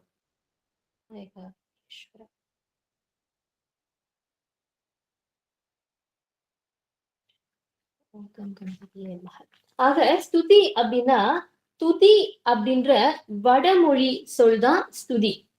துதி அப்படின்னா என்னன்னா, புகழ்வது, போற்றுவது, கீர்த்திய சொல்றது, வாழ்த்துவது, வணங்குவது. இது எல்லாமே இறைவனுக்கும் அந்த காலத்துல அரசருக்குமே துதிகள் இருந்து வந்தது. இப்போ இறைவனை நோக்கி நம்ம பாடுகின்ற பொழுது அது தொழுது போற்றி வழிபட்டு வணங்குவதற்கு சமமாக கருதப்படுகின்றது. இறைவனுடைய கீர்த்தியையும் கருணையையும் நம்மளுடைய மனதுல நிலைநிறுத்த செய்கின்றது இந்த துதியை நம்ம பாடும் பொழுது. அப்ப இந்த துதியை நம்ம பாடும் பொழுது நம்மளுடைய மனமானது இறைவனை பற்றி கொள்கின்றது. அப்படி அந்த மனமானது இறைவனை பற்றி கொள்கின்ற பொழுது இந்த மனம் அதற்கு முன்னாடி வேற எதையெல்லாம் பற்றி இருந்துச்சோ அதையெல்லாம் விலகிடும். பற்று அறுபட்ட ஒரு நிலைக்கு இந்த ஸ்துதியானது நம்மள அழைத்து போகுது. இதுதான் கந்த சஷ்டி கவசத்துல வருது, துதிப்போர்க்கு வல்வினை போம். துதிப்போர்க்கு அப்படின்னா துதியை பாடுகின்றவர்களுக்கு, வல்வினை அப்படின்னா வலிமையான வினை. இந்த வினையானது நன்மை தீமை இது ரெண்டும் இருக்கின்ற காரணத்தினாலதான் நமக்கு இந்த பிறப்பு சக்கரமானது சூழ்ந்துகிட்டே இருக்கு. இறக்குறோம் பிறக்கிறோம், இறக்குறோம் பிறக்கிறோம். இந்த வாழ்வானது நம்மளுடைய வினை பயனுக்கு ஏற்ப நடந்துட்டு இருக்கு. இதை எப்படி இந்த காலகட்டத்துக்கு இது சரியா வருமா, இதுதான் தகுந்ததா அப்படின்னு நம்ம பார்த்தோம்னு சொன்னாக்கா, இந்த யுகங்கள் அப்படின்னு பார்க்கின்ற பொழுது இதற்கு முன்னாடி இருந்த 3 யுகங்கள்ல ரொம்ப கடுமையா தவம் செய்யணும், தியானம் செய்யணும், ஞானத்தை பெருக்கி கொள்ளணும், யாகம் செய்யணும், வேள்வி செய்யணும். இப்படியான கட்டுப்பாடு இதற்கு முன்னாடி இருந்த யுகங்களுக்கு இருந்தது. ஆனா இந்த கலியுகத்துல பகவத்கீதை சொல்லுது, பக்தி அப்படின்ற ஒரு விஷயத்தாலேயே இறைவனை அடைந்திடலாம், முக்தி பெற்றிடலாம் அப்படின்ட்டு. இந்த பக்தி அப்படின்ற விஷயத்த நம்ம முதல் வகுப்புல பார்த்திருந்தோம். 9 விதமாக பக்தி செய்யலாம் அப்படின்னு சொல்லியிருக்கு. அதுல ஒண்ணு கீர்த்தனை. இந்த கீர்த்தனை தான் இறைவனுடைய கீர்த்தியையும் புகழையும் இறைவனுடைய குண நலன்களையும் ராக தாளத்தோட பாடுவது. ஆக இந்த பாடுவது அப்படின்றது ஸ்துதியாக இங்க பார்க்கப்படுகின்றது. ஸ்துதி அப்படின்றது இறைவனுக்குமே ரொம்பவே பிடிக்கும். இத நம்மளுடைய புராண கதைகளிலுமே நிறைய பார்த்திருக்கோம். இப்ப ஔவையார் அப்படின்னு பார்த்தாலுமே கூட விநாயகர் ஔவையார்ட்ட சொல்றாரு, நீ இந்த குழந்தைகளுக்கும் இந்த மக்களுக்கும் நல்ல விஷயங்கள் நிறைய சொல்லியிருக்க, என்னைய பத்தி ஒரு பாட்டு பாடேன் அப்படின்னு ரொம்ப அன்பா பாட சொல்லி கேட்கிறாரு. இதேதான் முருகப்பெருமான் அருணகிரிநாதர் கிட்ட என்னைய பாடு அப்படின்னு சொல்லி கேட்கிறாரு. சிவபெருமானுமே நால்வர் கிட்ட என்னைய பாடு அப்படின்னு சொல்லி கேட்டிருக்காரு. ஆக இறைவனுக்கு ஸ்துதியானது ரொம்பவும் பிடிக்கும். இந்த கலியுகத்துல இந்த ஸ்துதியை கொண்டே நாம இறைவனை அடைந்திடலாம், மோட்சமும் பெற்றிடலாம். ஆக இந்த ஸ்துதி அப்படின்னு சொல்லுகின்ற பொழுது இதை சார்ந்து பல சொற்கூறுகள் வருது. அதாவது நிறைய டேர்ம்ஸ் வருது. என்னென்ன அப்படின்னு பார்த்தோம்னா மந்திரம், சூக்தம், ஸ்லோகம், ஸ்தோத்திரம். இது எல்லாம் என்ன வித்தியாசம் அப்படின்றத நம்ம கொஞ்சம் தெரிஞ்சுட்டு அதுக்கப்புறமா விநாயகர் சார்ந்த ஸ்துதி என்ன அப்படின்றத பார்த்துக்கலாம். இப்போ மந்திரம் அப்படின்னு பார்க்கின்ற பொழுது பொதுவாகவே இந்த மந்திரமானது சமஸ்கிருத மொழியில இருக்கிறத நம்ம பார்க்கிறோம். ஏன்னா மந்திரம் அப்படின்னாலே அது ஒளி நிறைந்திருக்கக்கூடிய ஒரு செயலாக இருக்கு. ஏன் அப்படின்னு சொன்னாக்கா அந்த செய்யுளை நம்ம சொல்லுகின்ற பொழுது அதை கேட்கின்ற பொழுது உளவியலும் ஆன்மீக சக்தியையும் எழுப்ப செய்கின்றது அந்த சவுண்ட் வைப்ரேஷன். அதே மந்திரத்துக்குள்ள அழகான ஆழ்ந்த அர்த்தங்கள் நிறைய இருக்கு. அதை சொல்லுகின்ற பொழுது நேரடியாக திட்டமான பாசிட்டிவ் தாக்கம் நம்ம உடலுக்கு ஏற்படுகின்றது. அதனால நம்மளுடைய மனமானது ஒரு நிலை பெற செய்கின்றது. சமஸ்கிருதத்துல மனன திரயதே இதி மந்த்ரா அப்படின்னு மந்திரத்துக்கு விளக்கமும் சொல்றாங்க. அப்படின்னா என்னன்னா திரும்ப திரும்ப நடக்கக்கூடிய விஷயம். இந்த மந்திரத்தை நம்ம திரும்ப திரும்ப சொல்றோம் இல்லையா? அப்படி சொல்லுகின்றதுனால நமக்கு அது பாதுகாக்கும் ரட்சையாக அமைகின்றது. அதோட திரும்ப திரும்ப இந்த பிறவி எடுக்காம இருக்கிறதுக்கும் அதுவே நமக்கு யுக்தியாகவும் ஆகின்றது அப்படின்னு சாஸ்திரம் சமஸ்கிருதத்துல மந்திரத்துக்கு அர்த்தம் சொல்லுது. இந்த மந்திரம் அப்படின்னு பார்க்கும்போது மனதிற்கு அப்பாற்பட்ட ஒளி அதிர்வை கொடுக்குது. அதுதான் நமக்கு வேலை செய்யுது. அதனால அது ஒரு விதை போல இருக்கு அப்படின்னு சொல்றாங்க. எப்படி ஒவ்வொரு விதைக்குள்ளயுமே ஒரு மரமானது இருக்கின்றதோ, மரம் வளரக்கூடிய ஆற்றலானது இருக்கின்றதோ, அதே போலதான் அந்த மந்திரத்துல இருக்கக்கூடிய அந்த ஒளி அதிர்வுக்குமே அனைத்து சாத்திய கூறுகளுமே இருக்கின்றது. அதனாலதான் மந்திரத்துல பீஜம் இருக்கு அப்படின்னு சொல்றாங்க. பீஜ மந்திரம் அப்படின்னு சொல்றாங்க. எல்லா மூல மந்திரத்திலுமே இந்த பீஜ மந்திரமானது இருக்கும். இத நிச்சயமாக குருமுகமாக பெற்று தியானம் செய்வது, ஜபம் செய்வதுதான் சிறந்தது. ஏன்னா மந்திரம் அப்படின்னு பார்த்தபோது அது சவுண்ட் வைப்ரேஷன் இருக்கு அப்படின்னு பார்த்தோம். அதனால அந்த ஒளி திரட்டு, அந்த சொல் சரியா இருக்கணும். அதற்கு நம்ம பயன்படுத்தக்கூடிய ஸ்வரமானதுமே சரியாக இருக்கணும். சரி, இந்த மந்திரம் அப்படின்னு பார்க்கும்போது நம்மளுடைய புரிதலுக்காக இது ஒரு 3 விதமாக பார்க்கலாம். ஒன்றாவது வேதத்துல குறிப்பிடப்பட்டிருக்கிற மந்திரம் அப்படின்னு பார்த்தோம், வைதீக மந்திரம். இரண்டாவதாக தந்திர ரீதியான மந்திரம். இது பொதுவாக ரிஷிமார்களும் உபாசகர்களும் சிருஷ்டிப்பாங்க, கண்டெடுத்து நமக்கு கொடுப்பாங்க. பொதுவாக அந்த மந்திரத்துல பிரணவம் இருக்கும், பீஜம் இருக்கும், அது தேவதையினுடைய பெயர் இருக்கும். ஆனா இந்த மந்திரத்தை உருவாக்கணும் அப்படின்னா அதற்கு ரொம்ப ஆழ்ந்த தியானம் செய்திருக்கணும், ஞானம் அதிக நிலையில இருக்கணும், புழமையும் இருக்கணும். அதற்கு அடுத்தபடியாக தொல்காப்பியம் சொல்லுது நிறைமொழி மாந்தர் நினைவிற்கிழந்த மறைமொழி அப்படின்னு. அதாவது கற்றறிந்த பெரியோருடைய வாக்குமே சில சமயங்கள்ல மந்திரமாக செயல்படும். தமிழ்ல இதுதான் தந்தை சொல்மிக்க மந்திரம் இல்லை அப்படின்ற மாதிரியும் சொல்றாங்க. நம்ம இங்க உதாரணமாக ஒரு கதையை பார்க்கலாம். நாரத மகரிஷி ஒரு இடத்துக்கு போயிட்டு இருக்காரு. அந்த இடத்துல ரத்னாகர் அப்படின்ற ஒரு வழிபறி கொள்ளைக்காரர் இருக்காரு.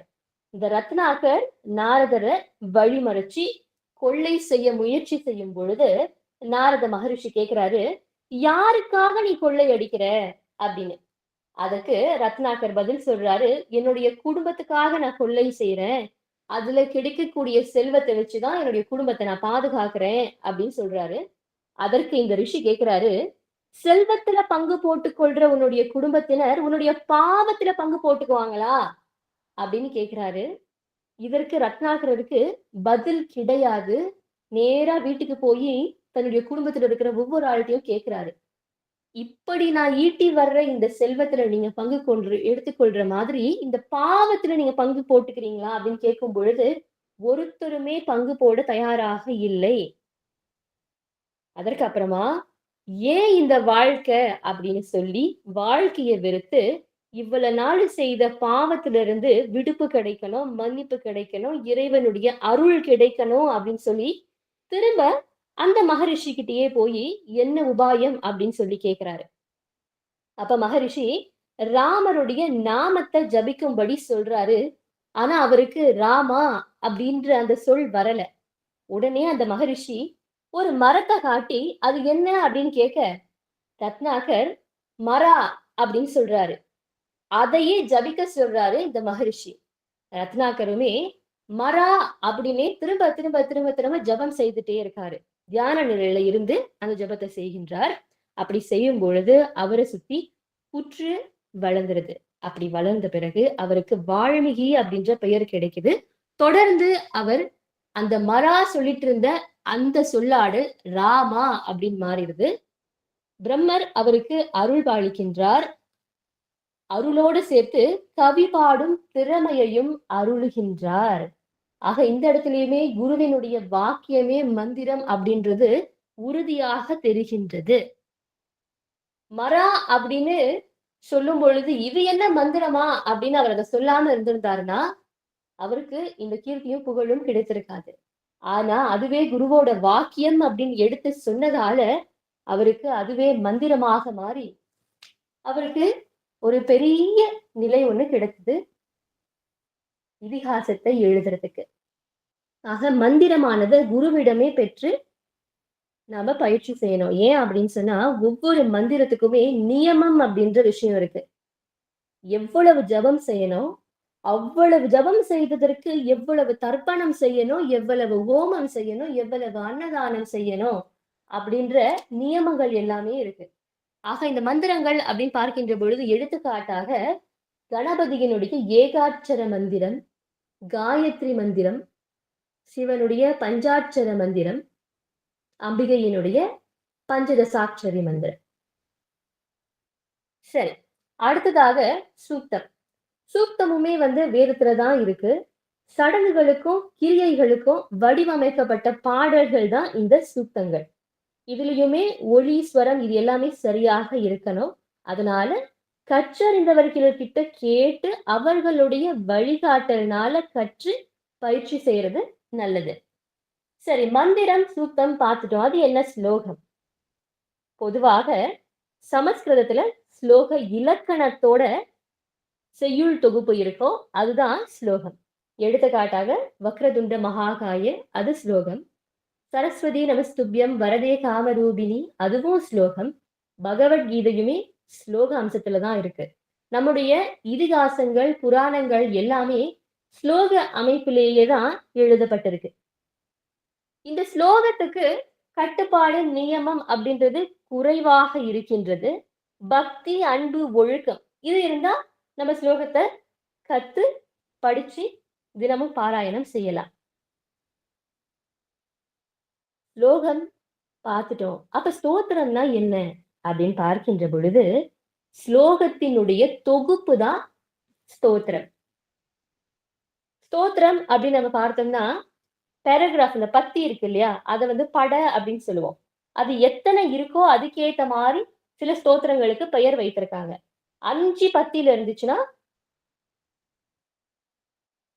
பஞ்சகம், 6 இருந்துச்சுன்னா ஷடகம், 8 இருந்துச்சுன்னா அஷ்டகம், 10 இருந்துச்சுன்னா தசகம் அப்படின்ற மாதிரி பெயர்கள் இருக்கு.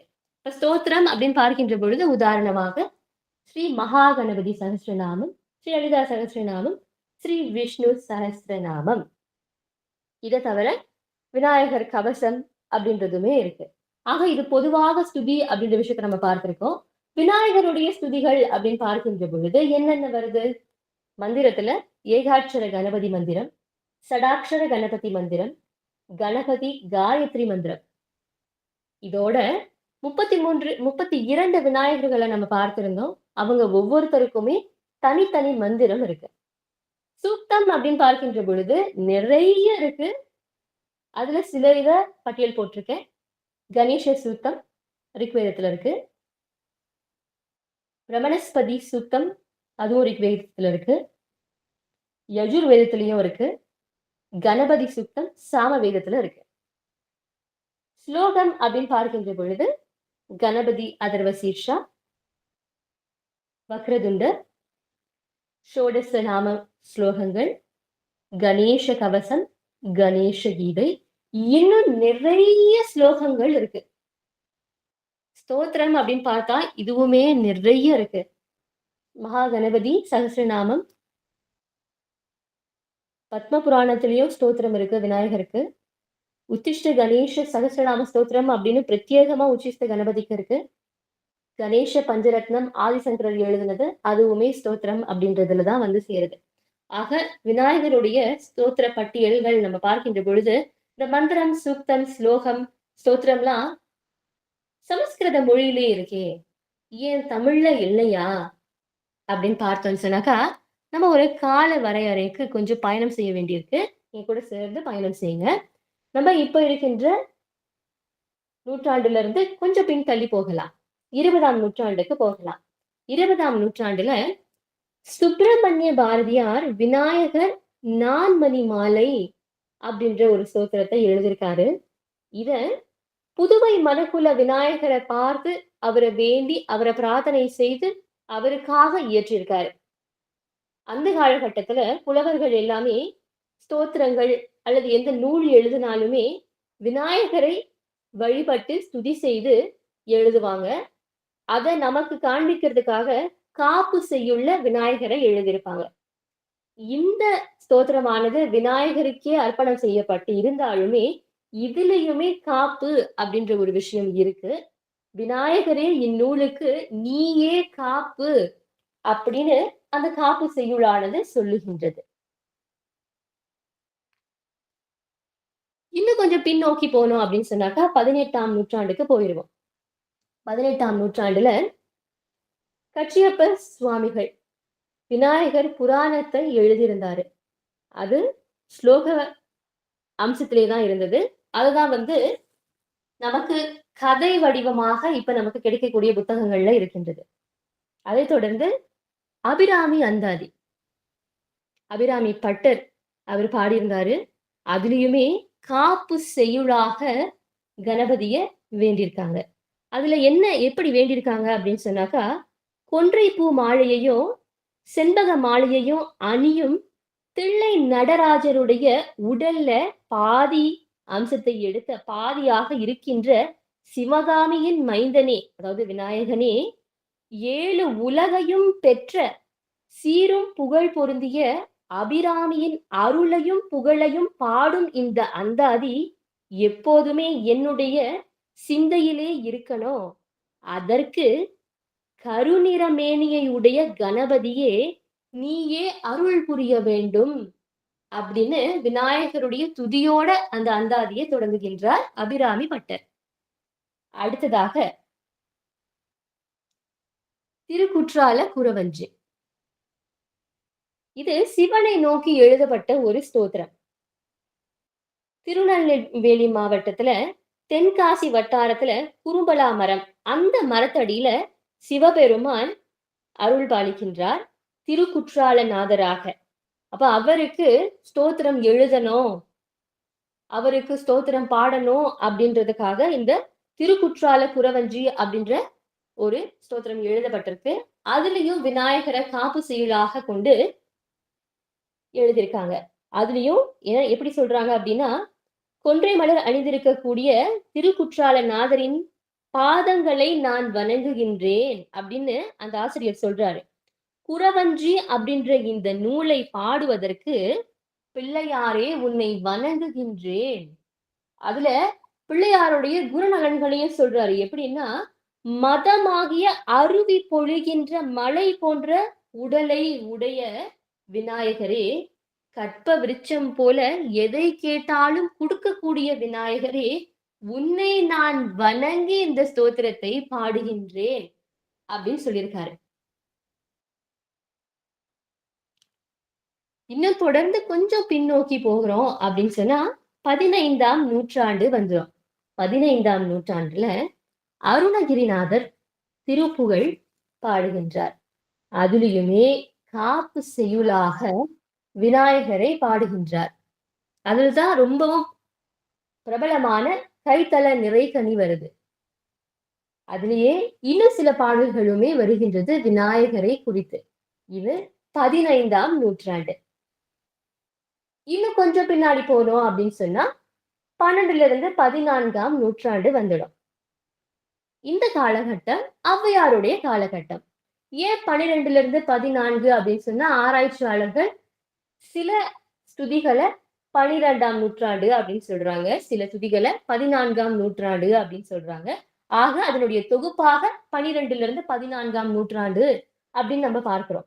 ஔவையார் தமிழோட பண்பையும் ஒழுக்கத்தையும் ஞானத்தையும் அவர்களுடைய பாடல்களால படிப்பவருக்கு ஊட்டுகின்றார். அப்படி பார்க்கின்ற பொழுது அவருமே நூல்களை எழுதுகின்ற பொழுது விநாயகரை ஸ்துதி செய்து பிரார்த்தனை செய்து காப்பு செய்யுள்ளையும் விநாயகரை வைத்திருக்காங்க. உதாரணமாக மூதுரையில தான் வாக்குண்டாம் நல்ல மனமுண்டாம் அப்படின்றது வருது. இதை நம்ம முன்னமே பார்த்திருந்தோம்.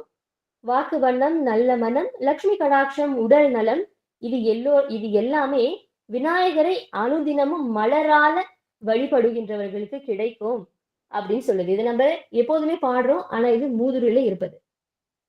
தொடர்ந்து நல்வழி 40 இதுலதான் பாலும் தெளிதேனும் பாகும் பருப்பும் அப்படின்னு ஔவை பாடுறாங்க. அதாவது பாலு, தேனு, சீனி, பருப்பு இது எல்லாத்தையுமே கலந்து உனக்கு நான் தருகின்றேன். எப்படி தருகின்றேன்?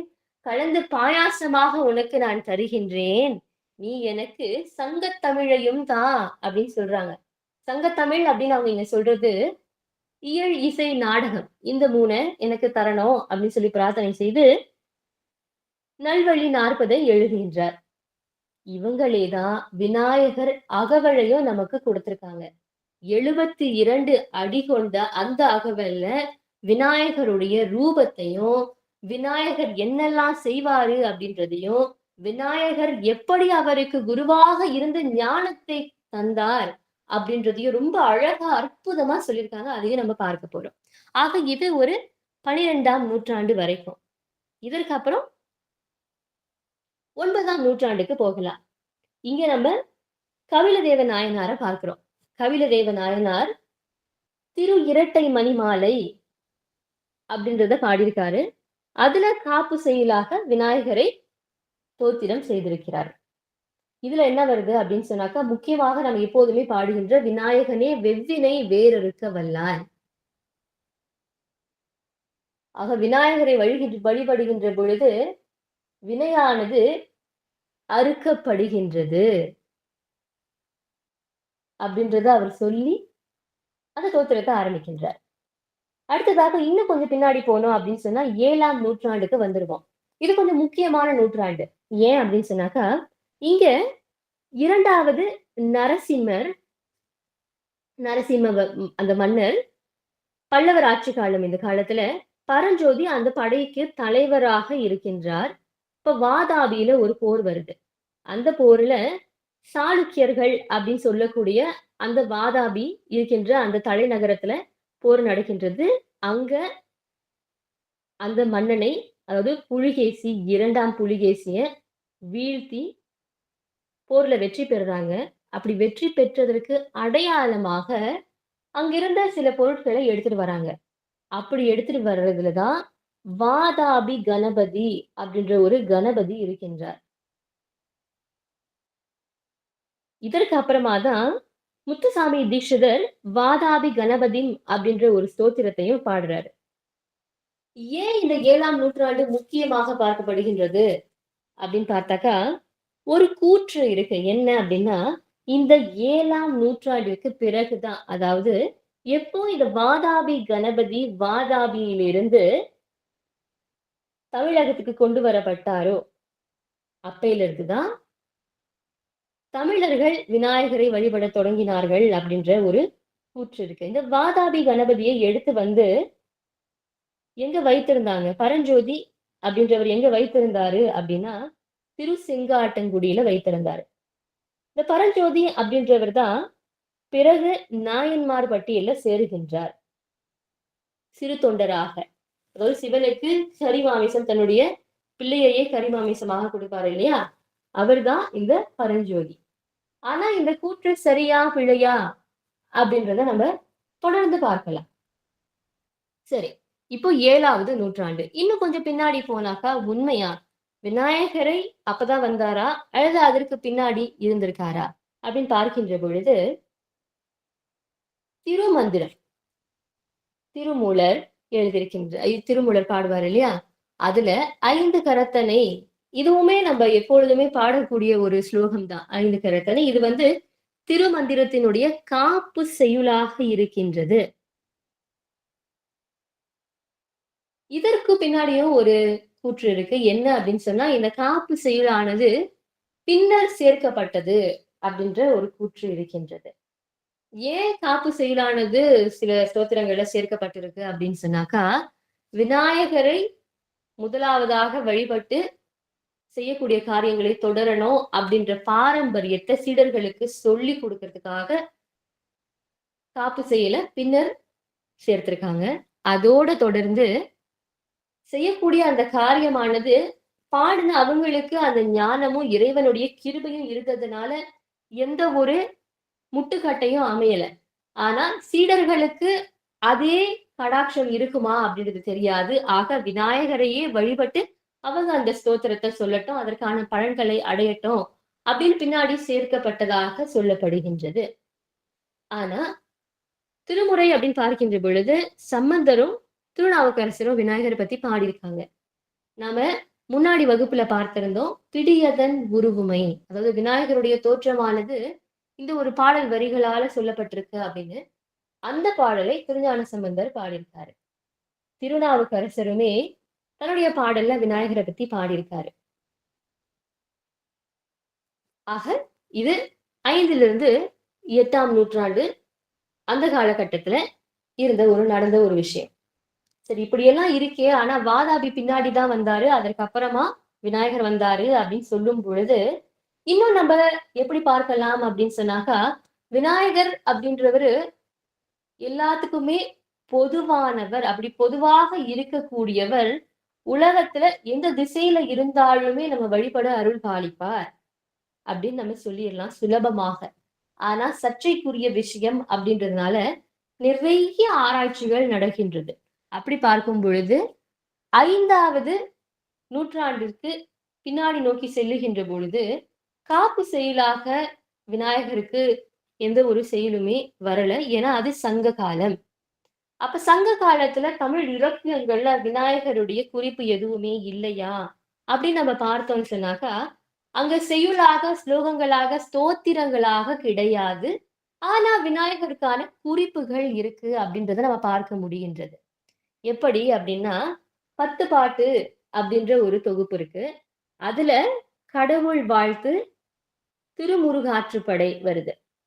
நக்கீர தேவநாயனார் எழுதியிருக்காரு. அதுல ஒரு கை முகன் தம்பியே அப்படின்னு சொல்லி விநாயகரை குறிக்கின்றார். இதுதான் பின்னாடி 10ஆம் திருமுறையில சேர்க்கப்பட்டிருக்கின்றது. புறநானூறு அப்படின்னு இன்னொரு இலக்கியமும் தமிழ்ல இருக்கு. அதுல நெல் உதுக்கு பாவும் கடவுள் அப்படின்னு சொல்லியிருக்காங்க. நம்மளுடைய உழவர்கள் இருக்காங்க இல்லையா, நாற்று நடும்போதும் சரி, நெல் விதைக்கும் போதும் சரி, வடகிழக்கு மூலையில மண்ணால 2 பிள்ளையாருடைய உருவத்தை பிடிச்சு வழிபாடு செய்வாங்க. அதற்கு மேல அந்த நெல்லையும் விதையையும் தூவிட்டு அப்புறமா தான் மத்த பணிகள் எல்லாம் தொடங்குவாங்க. அதை குறிக்கிறதுக்கு இந்த புறநானூறுல இந்த விஷயத்த சொல்லியிருக்காங்க.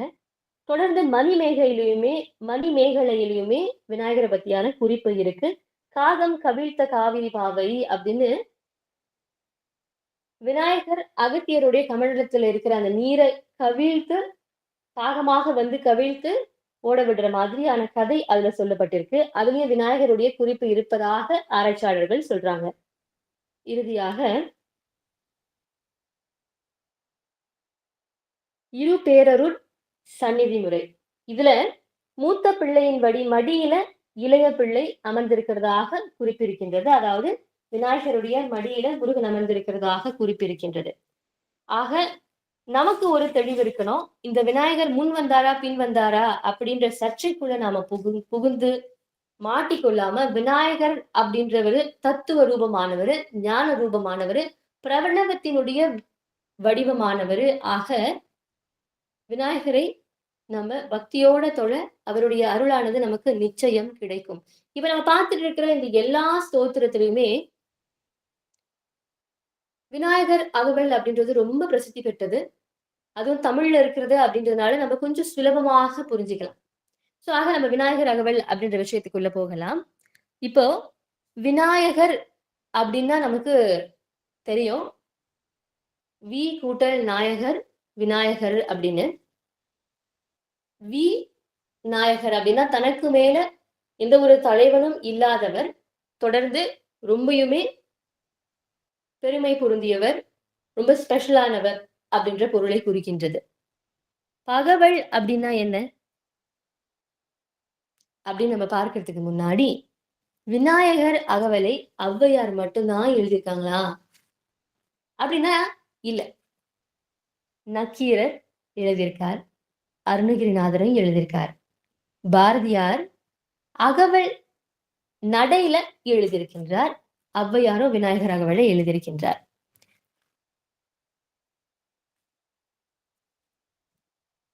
சரி, விநாயகர் அப்படின்றத பார்த்துட்டோம். அகவல் அப்படின்னா என்ன அப்படின்னு நம்ம தெரிஞ்சுக்கணும்னு சொன்னாக்கா, நமக்கு கொஞ்சம் இலக்கியம் சார்ந்த விஷயங்கள் தெரியணும். இந்த ஓசை வடிவில தான் ஒரு பாடல் என்ன அப்படின்றத சொல்லுவாங்க. அப்படி பார்க்கின்ற பொழுது அது 4 விதமாக பிரிக்கிறாங்க. அதுல நாம 2வது விதமாக இருக்கக்கூடிய அகவல் அப்படின்றது தான் பார்க்கிறோம். அப்ப அகவல் அப்படின்னா அது எந்த நடையில இருக்கும் அப்படின்னா, சொற்பொழிவு ஆற்றுவது போல அந்த ஓசை இருக்கும். தொடர்ந்து அகவு அப்படின்ற அந்த அகவல மயிலோட தொடர்பு படுத்தி, மயில் எழுப்பும் ஓசை போல இருக்கும். பாடி அழைக்கக்கூடிய ஓசை போல இருக்கும் அப்படின்னு சொல்றாங்க. இது இலக்கிய ரீதியாக பார்க்கும் பொழுது ரொம்ப ஆழமான கருத்துக்கள இருக்கு. ஆனா நம்ம சுருக்கமாக அகவல்னா என்ன அப்படின்னு நம்ம பார்த்துட்டோம். சரி, இப்ப நம்ம தொடர்ந்து பார்க்கலாம். 4 பேரு இந்த விநாயகர் அகவலை எழுதியிருக்காங்க. எல்லோருமே வேற வேற பாணியில எழுதியிருக்காங்க. வேற வேற விஷயங்கள் எழுதியிருக்காங்க. ஆனா விநாயகரை சார்ந்தே தான் எழுதியிருக்காங்க. ஒவ்வொன்னுக்கும் வெவ்வேறு பேர் இருக்கு. இத நான் அப்புறம் குரூப்ல உங்களுக்கு ஷேர் பண்ணிடுறேன். நீங்க படித்து பார்த்துக்கலாம். சரி, ஆக நம்ம ஔவையார் எழுதின விநாயகர் அகவலை பார்க்கலாம். விநாயகர் அகவல் அப்படின்ற பெயருக்கு என்ன பொருள் அப்படின்னு பார்த்துட்டோம். இப்ப விநாயகர் அகவல் எப்படி பிறந்தது அப்படின்ற கதை நமக்கு தெரியணும் இல்லையா? ஆக அந்த கதையுமே நம்ம பார்த்தரலாம். இது சேரமான் பெருமான் இருந்த காலகட்டம். ஔவையார் விநாயகரை எப்பொழுதுமே வழிபாடு செய்கின்றார். விநாயகர் அவங்களுக்கு நிறைய விஷயங்களை ஞான ரீதியாக குடுத்திருக்காரு. இப்படி இருக்கக்கூடிய இந்த காலகட்டத்துல, ஒரு சமயம் சுந்தரமூர்த்தி நாயனார் இருக்காரு இல்லையா? அவரு இந்த உலகத்துல பிறந்து என்னெல்லாம் செய்யணுமோ, அந்த விஷயங்கள் எல்லாத்தையுமே செய்துட்டு, போதும் இந்த வாழ்க்கை, இந்த இல்லறம் போதும். நம்ம திரும்ப சிவனடியை சேர்ந்துருவோம். அவர் சிவலோகத்துல தான் இருந்து பூமியில பிறக்கின்றார். ஆக இதெல்லாம் வேலைலாம் முடிஞ்சிருச்சு போயிடலாம் அப்படின்னு நினைக்கின்றார். அப்படி நினைக்கின்ற பொழுது இறைவனை போற்றி பாடி துதிக்கின்றார்.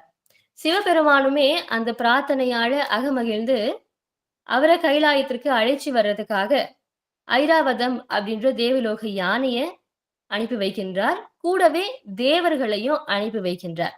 ஆக அந்த யானை வந்த உடனே சுந்தரர் அந்த யானையில ஏறி அமர்ந்து சந்தோஷமாக கைலாயம் செல்ல புறப்படுகின்றார். அப்படி போகின்ற பொழுது சேரமான் பெருமான் சுந்தரருடைய நெருங்கிய நண்பராக இருக்கின்றார்.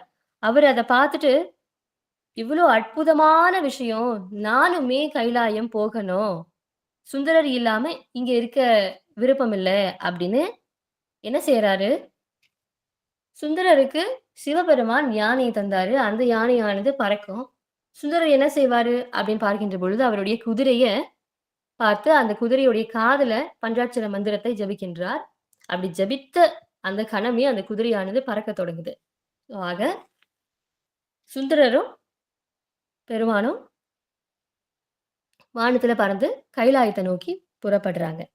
அப்படி புறப்படுகின்ற அந்த சமயத்துல, கீழ ஔவையார் விநாயகர் பூஜை செய்து கொண்டிருக்காங்க. இப்படி செய்த பொழுது கீழ பார்த்து சுந்தரரும், சேரமானும் கேட்குறாங்க, "பாட்டி நீயும் வாயேன்" அப்படின்னு சொல்லிட்டு. ஔவையாருக்கு ரொம்ப ஆசை. தானுமே கைலாயம் போகணும் அப்படின்ட்டு. பூஜை முடிச்சுட்டு வரேன் அப்படின்ற மாதிரி சொல்லிட்டு, அவங்க பூஜைய வேகமாக செய்கின்றாங்க. அப்ப விநாயகர், "என்ன கைலாயம் போக போறியா?"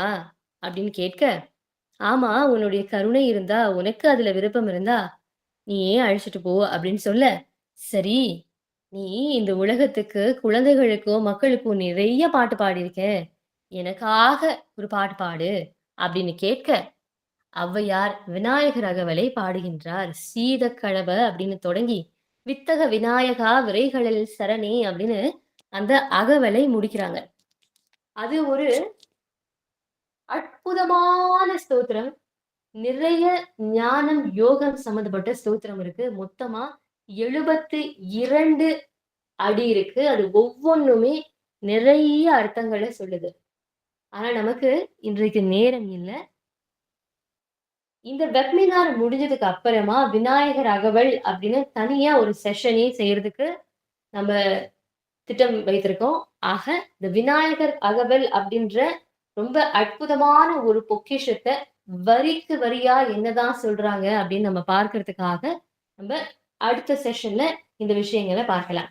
ஆக இன்னைக்கு விநாயகருடைய ஸ்தோத்திரம், ஸ்லோகம், ஸ்துதி, மந்திரம் அப்படின்ற விஷயங்களுடைய பட்டியல பார்த்தோம்.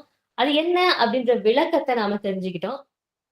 நிறைய விஷயங்கள் நமக்கு இப்ப புத்தகம் வழியாக கிடைக்கின்றது. இணையம் வழியாக கிடைக்கின்றது.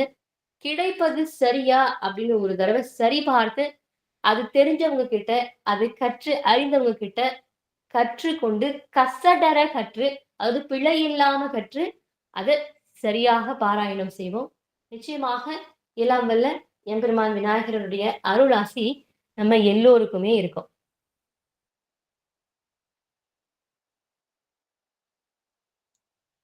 ஏதேனும் கேள்விகள் இருக்கா?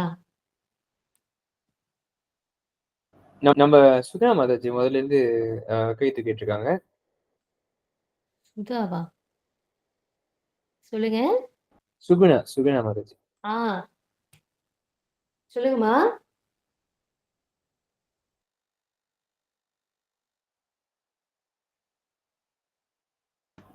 சுகுணாமா? ஆக்சிடென்ட்லி அது ரேஸ் பண்ணிட்டேன், சாரி. ஓ, ஓகே ஓகேம்மா.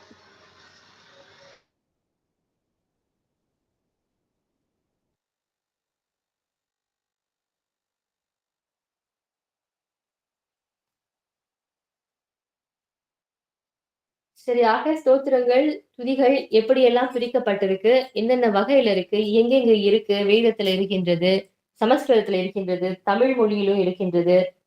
அப்படின்ற விஷயங்கள நம்ம பார்த்திருந்தோம்.